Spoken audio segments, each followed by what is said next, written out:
Have you ever had something go terribly wrong and then years later it becomes one of your favorite stories to tell? That moment when what felt like a disaster transformed into a cherished memory. Today I'm sharing two of my own wedding day disasters that, looking back, have become some of our favorite memories. These moments that had me freaking out are now stories that we love to tell. And more importantly, you'll hear how perspective shifts can transform relationship disasters into meaningful memories. Why imperfection creates stronger bonds than perfection ever could, and how to apply this mindset to your own relationship challenges. If you enjoyed today's episode, make sure to subscribe so you never miss a future tip. And if you want to take this work deeper, I've got a no-cost email course called The Overthinker's Guide to Love. You can find it on my website at livebeyonddoubt.com, and I'll put a link in the show notes. So picture this. It's my wedding day 16 years ago. Everything has been meticulously planned. I am a hyper-organized over-planner, try to think of everything down to the nitty-gritty detail. The church is beautifully decorated. We've got beautiful flowers, pink, white, yellow, and I loved daisies. Daisies were the theme. The Gerber daisies, by the way. Just beautiful. We had these candles creating a warm and romantic, inviting atmosphere. Our friends and family are all dressed up. Everyone's seated. Music plays. And everything on this day is just going so perfect. The ceremony starts.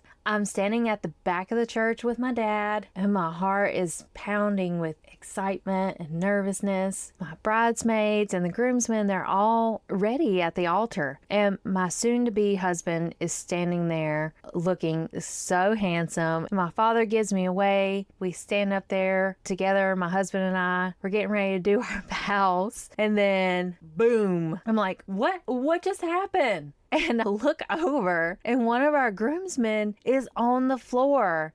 I'm thinking, oh my gosh, is he okay? We quickly realized not only did he pass out, because, that would just be too simple. Instead, he fell like sideways, and in trying to catch himself, he knocked over a dozen candles that were set up across the altar. So not only do we hear a boom, but there's like this huge gasp from everybody in the church. Candles are going everywhere. We're making sure there's no fire happening. There's hot wax on the church carpet. And the pastor is standing there with his Bible open. We're like, oh my gosh, what do we do? It was all such a blur. The groomsman's wife helps him out. No fire happened, thankfully.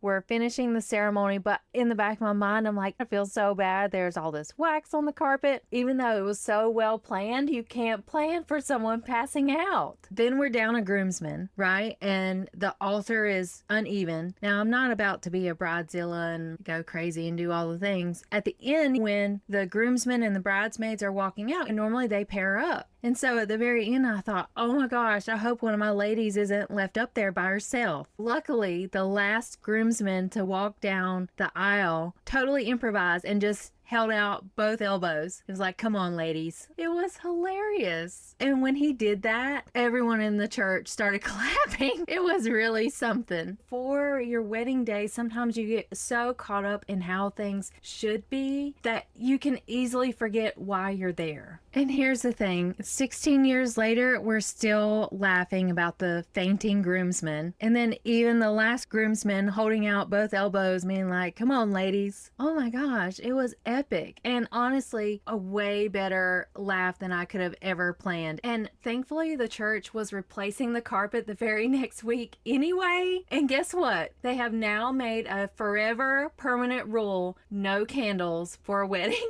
So sorry, church, you have us to thank for that. And yet the wedding surprises weren't over yet. We did the reception where we celebrated, we danced, we cut the cake. My husband and I love red velvet cake. It was fabulous. And so eventually we wrapped up the party, and my husband and I were scheduled to catch an early flight to Florida to board a Carnival cruise for our honeymoon. Y'all with any food allergies or celiac, Carnival cruise is the way to go. So anyway, my husband and I wake up early. We're exhausted, right? The wedding day can feel so long. You're tired, you barely eat, you're trying to enjoy this brand new life together, but you also got to be thankful to the guest, and it's just so many things happening, right? But we got to wake up early for this flight, right? We grab a quick McDonald's breakfast on the way to the airport, and we're feeling that newlywed bliss. So the plan was, we're driving my car, which was this black Scion XB. I loved my car. We're driving it to my parents' house, and then my parents are going to take us to the airport. We're newlyweds. We got to cut costs, right? We didn't want to pay the airport parking fees, y'all. Come on. We were in our early 20s at the time. It's dark. We load up our luggage from my Scion over to my dad's van, and we're on our way to the airport. All of a sudden, my husband's like, my ring. What? My wedding ring is gone. And I'm thinking, oh my gosh, are you for real right now? We've barely been married 24 hours and he's already lost his wedding ring. I was like, wow, to be both of us. We're both organized. And y'all, I have this thing, being real, I work on it all the time. I'm still working through it. It's an area of growth. But if I lose something, it gets stuck in my mind constantly. I cannot stop thinking about this lost thing. I will even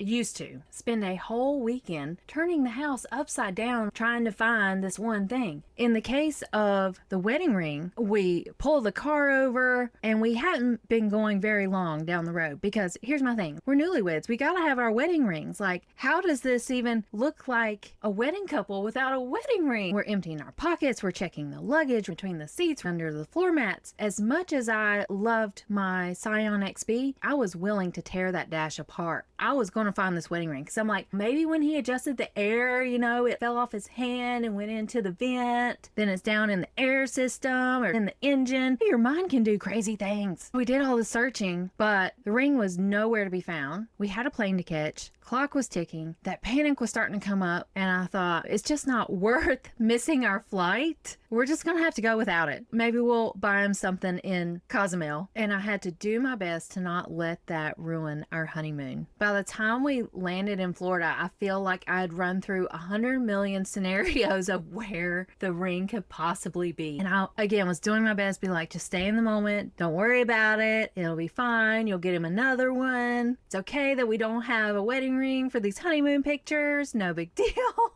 And then I get a phone call. It was my mom. She said, "You'll never believe what I found." Guess where she found it? In the trash. Yes. Moms are so great, right? My mom dug through the trash and found his wedding ring in the McDonald's bag. Apparently, when my husband was reaching for his breakfast biscuit, the ring must have slipped off into the bag. So we threw the McDonald's bag in the trash. I felt relief. At the same time, we were still a whole flight and several states away from having the ring. So I had to choose to be happy and laugh it off despite it not being this picture perfect honeymoon. These two wedding day mishaps taught me something powerful about relationships. The events themselves do not define our experience, but it's our reaction to the event and the meaning we assign to these events. In both situations, I could have easily looked at these events as terrible disasters ruining our perfect wedding day. But with a shift in perspective, they became stories that were funny, memorable, meaningful, and we still tell them over a decade later. This is true for all relationships. There are unexpected challenges, those moments when things don't go according to plan. These aren't interruptions to your love story. They are your love story. So think about, when you look back on your relationship years from now, what will you remember most vividly? Will it be the days when everything went perfectly, or will it be the time you went on a road trip and got lost, yet found an amazing restaurant, or when you both got food poisoning and took turns caring for each other? My husband and I have been there too in our college days. It's often these unplanned moments that we see each other most clearly, not as idealized versions, but as real humans responding to real life together. I encourage you to hold on to these reminders of the good times and the positives. Stay in the moment. Enjoy your relationship.